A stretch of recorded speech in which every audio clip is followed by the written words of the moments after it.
إن الحمد لله نحمده ونستعينه ونستغفره ونعوذ بالله من شرور أنفسنا ومن سيئات أعمالنا من يهده الله فلا مضل له ومن يضلل فلا هادي له وأشهد أن لا إله إلا الله وحده لا شريك له وأشهد أن محمدًا عبده ورسوله أما بعد محترم دینی بھائیوں، خواتین اسلام اور پیارے بچوں، 11ویں پارے کی تلاوت کی گئی تھی۔ اسی پارے میں سورہ یونس ہے۔ اللہ تعالیٰ نے شروع پارے میں منافقین کی خرابیاں اور ان کی بری صفتوں کا تذکرہ فرمایا، یہودیوں کا تذکرہ فرمایا۔ پھر اللہ تبارک و تعالیٰ نے مسجد اور مسجد بنانے والوں کے بارے میں کلمہ خیر کہا اور کہا کہ مسجد کی بنیاد اگر تقوی پر رکھی گئی ہو، خیر اور بھلائی کی نیت سے مسجد بنائی گئی ہو تو بنانے والے کی اللہ کی نظر میں بڑا قدر ہے اور بڑا مقام ہے۔ یہودی نے ایک مرتبہ اللہ کے نبی صلی اللہ علیہ وسلم کے زمانے میں ایک مسجد بنائی تھی، اور سازش یہ تھی کہ اللہ کے نبی صلی اللہ علیہ وسلم آئیں تو اوپر سے پتھر آپ کے اوپر گرا دیا جائے۔ جبریل علیہ السلام نے راستے ہی میں خبر دے دی تو کہا، اللہ تعالیٰ نے آیت نازل فرما دی، یہ مسجد زرار ہے، نقصان پہنچانے والی مسجد ہے، تقوی پر بنیاد نہیں رکھی گئی، اس کو منہدم کرنے کا حکم دے دیا تھا۔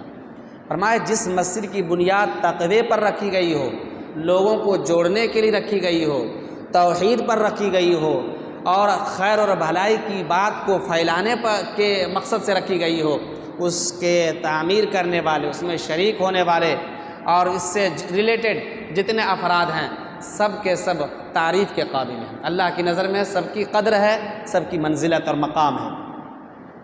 دیکھیے، مسجد اسلامک سینٹر ہے، اسلامی مرکز ہے، ہر طرح کے خیر و بھلائی کی باتیں یہاں سے جاتی ہیں، یہاں سے پھیلتی ہے۔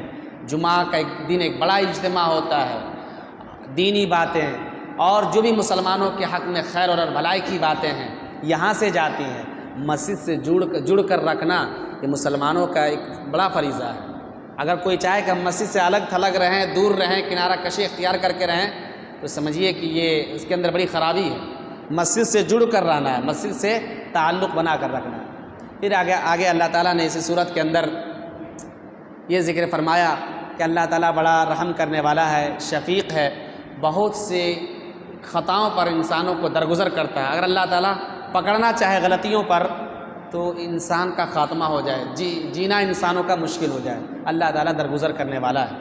پھر فرمایا کہ یہ قرآن قد جاءتکم موعظۃ من ربکم وشفاء لما فی الصدور، فرمایا یہ قرآن جو اللہ تبارک و تعالی نازل فرمایا یہ آخری مقدس کتاب ہے جس کی حفاظت کی ذمہ داری اللہ تعالیٰ نے خود لی ہے۔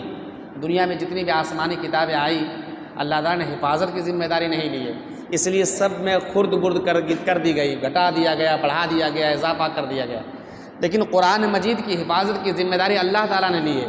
اس کا ایک ایک لفظ، ایک ایک حرف ہو بہو ویسے ہی محفوظ تا قیامت رہے گا جیسا اللہ کے نبی صلی اللہ علیہ وسلم پر نازل کیا گیا۔ قیامت جب قائم ہوگی تو یہ اللہ تعالیٰ کے جو ورڈز ہیں، قرآن مجید کے جو ورڈز ہیں، جو کلمات ہیں، یہ اٹھ کر چلے جائیں گے اللہ رب العالمین کی طرف۔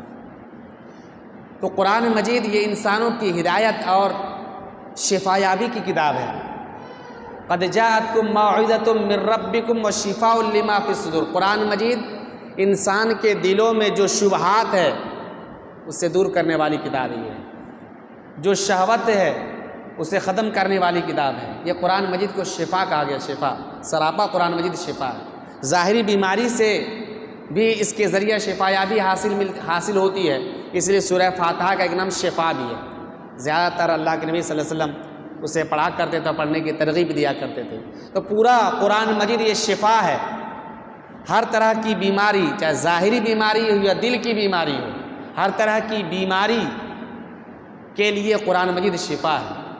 اب آدمی قرآن مجید لکھ کر لٹکانے لگے اور کہے کہ قرآن مجید شفا ہے بیماریوں سے، تو بے عقل کی بات ہے۔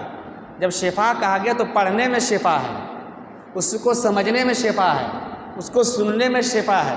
شہد کو بھی کہا گیا شفا، تو اب کیا شہد کو آدمی لٹکائے گلے میں؟ نہیں لٹکانا ہے، اس لیے قرآن مجید کے ذریعہ تعبیر گرچہ بنایا گیا ہو اسے بھی نہیں لٹکانا چاہیے، وہ بھی غلط اور ایک راستے اور شرک تک پہنچنے کا سورس اور سبب بن جاتا ہے۔ اس لیے قرآن مجید کو جو شفا کہا گیا تو پڑھنے میں شفا ہے، اس کو سمجھنے میں شفا ہے، اور اس کو سننے میں شفا ہے، اس پر عمل کرنے میں شفا ہے۔ سورہ یونس ہے، یونس علیہ السلام کے بارے میں آپ لوگ جانتے ہوں گے۔ اللہ تعالیٰ نے یونس علیہ السلام کو نبی بنایا۔ ان کے والد کا نام تھا متا، یونس بن متا۔ نینوا نامی ایک جگہ ہے، وہاں یہ نبی بنا کر بھیجے گئے تھے۔ جب ان کی قوم نے ان کی بات نہ مانی تو انہوں نے سمجھا کہ اب یہ لوگ نہیں ماننے والے ہیں، اب دوسری طرف چلے جاتے ہیں، لیکن اللہ تعالیٰ کی اجازت کے بغیر چلے گئے تو اللہ تبارک و تعالیٰ کو پسند نہیں آئی۔ پھر اللہ رب العالمین نے سمندر میں مچھلی کے ذریعہ نگلوا دیا اور کئی دن تک مچھلی کے پیٹ میں رہے۔ اللہ تعالیٰ سے دعا کی، لا الہ الا انت سبحانک انی کنت من الظالمین۔ پھر اللہ تبارک و تعالیٰ نے توبہ قبول فرمائی حضرت یونس علیہ السلام کی، اور پھر شفا دیا، اور پھر منتخب اور نیک لوگوں میں سے بنایا۔ تو حضرت یونس علیہ السلام دنیا میں جتنی بھی قومیں آئی، عذاب دیکھنے کے بعد ایمان کسی کو فائدہ نہیں پہنچایا سوائے یونس علیہ السلام کی قوم کو۔ جب یونس علیہ السلام چلے گئے تو اللہ تبارک و تعالیٰ عذاب نازل کر دیا۔ جب عذاب دیکھا کہا کہ اللہ ہم ایمان لاتے ہیں، تو کہا کہ فلولا کانت قریۃ آمنت فنفعھا ایمان الا قوم یونس، صرف یونس کی قوم ہی کو عذاب دیکھنے کے بعد اللہ تعالیٰ نے نجات دے دیا، چھوڑ دیا تھا۔ کسی بھی قوم کو عذاب آنے کے بعد نجات نہیں ملتی ہے۔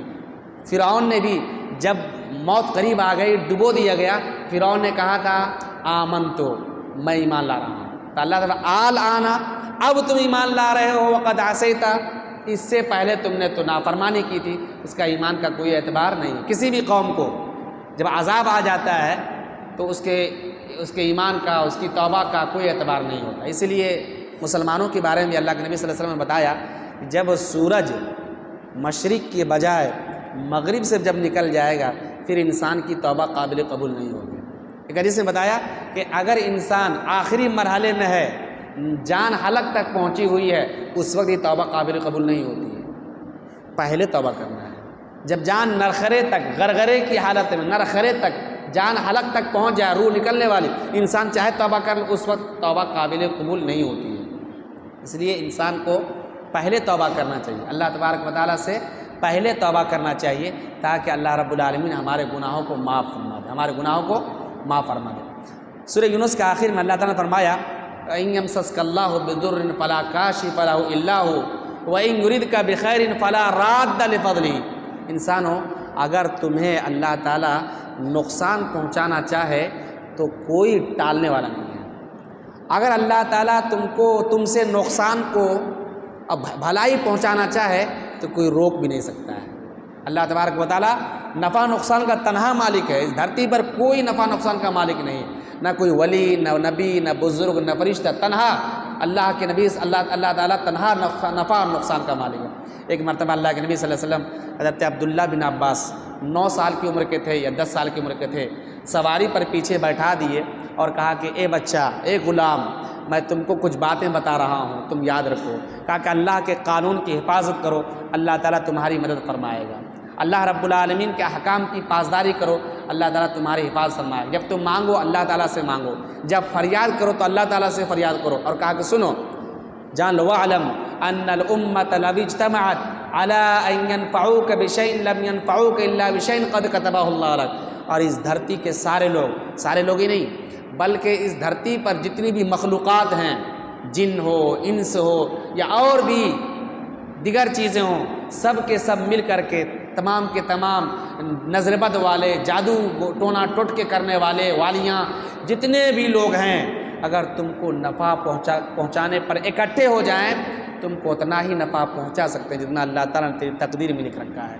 اور سارے کے سارے لوگ تم کو نقصان پہنچانا چاہیں مل کر کے، دنیا کے جتنے بھی لوگ ہیں، جن ہیں، انس ہیں، اور بھی اس کے علاوہ جتنی چیزیں ہیں، سب کو تم لوگ سب مل کر کے تم کو ذرہ برابر بھی نقصان پہنچانا چاہے اتنا ہی نقصان تمہیں پہنچ سکتا ہے جتنا اللہ تعالیٰ نے تیری قسمت میں لکھ رکھی ہے۔ قلم خشک ہو گیا ہے، قلم صحیفے خشک ہو گئے، قلم اٹھا لیا گیا ہے۔ اس لیے نفع نقصان کا تنہا مالک اللہ رب العالمین ہے۔ ہمارا وشواس، ہمارا اعتماد، ہمارا بھروسہ اللہ رب العالمین پر ہو، ہمارا بھروسہ کسی اور چیز پر نہ ہو۔ ہمارا حال یہ ہوتا ہے کہ ہم تعویذ لٹکا لیتے ہیں اور اس پر بھروسہ کرتے ہیں کہ یہ بیماریوں سے ہمیں بچا دے گا۔ ہم ہاتھ میں رسی باندھ لیتے ہیں، دھاگا باندھ لیتے ہیں، کڑا باندھ لیتے ہیں اور کہتے ہیں کہ ہم بہت ساری بیماریوں سے بچ جائیں گے۔ یہ سب بدعقیدگی کی دلیل ہے، یہ سب ایمان کی کمزوری کی علامت ہے۔ اس لیے ایمان کو پختہ کیجیے، اللہ تعالیٰ ہم سب کو ایمان کی پختگی نصیب عطا فرمائے۔ جب تک اللہ تعالیٰ اس دھرتی پر ہم سب کو باقی رکھے، کلمہ حق لا الہ الا اللہ محمد الرسول اللہ پر باقی رکھے، ہم سب کا خاتمہ صحیح عقیدہ اور صحیح ایمان پر اللہ تعالیٰ فرمائے۔ اللہ تعالیٰ ہماری ٹوٹی پھوٹی عبادتوں کو قبول فرما۔ مولا کریم جو یہاں حضرات موجود ہیں، جو نہیں ہیں دنیا میں، جہاں کہیں مسلمان ہے، سب کی تو مغفرت فرما مولا۔ مولا کریم ان کے حق میں ہماری دعاؤں کو قبول فرما۔ جو بھی ہم نیک اعمال انجام دے رہے ہیں اس ماہ مبارک میں، تو قبول فرما۔ ہمارے روزوں کو قبول فرما، ہماری تراویح کو قبول فرما، ہمارے بیٹھنے کو قبول فرما، ہماری مجلس ذکر کو قبول فرما۔ مولا کریم ہماری مسلم ماں بہنوں کی بھی تو ہدایت دے اور توفیق دے کہ انہیں بھی 5 وقتہ نماز کی توفیق ہو، وہ بھی دین سے ویسے ہی جڑی رہیں جیسے مرد حضرات جڑتے ہیں۔ اللہ تعالی ہم سب کو دین پر باقی رکھ اور دین کا سچا پکا خادم بنا۔ آمین وآخر دعوانا الحمدللہ رب العالمین۔ السلام علیکم۔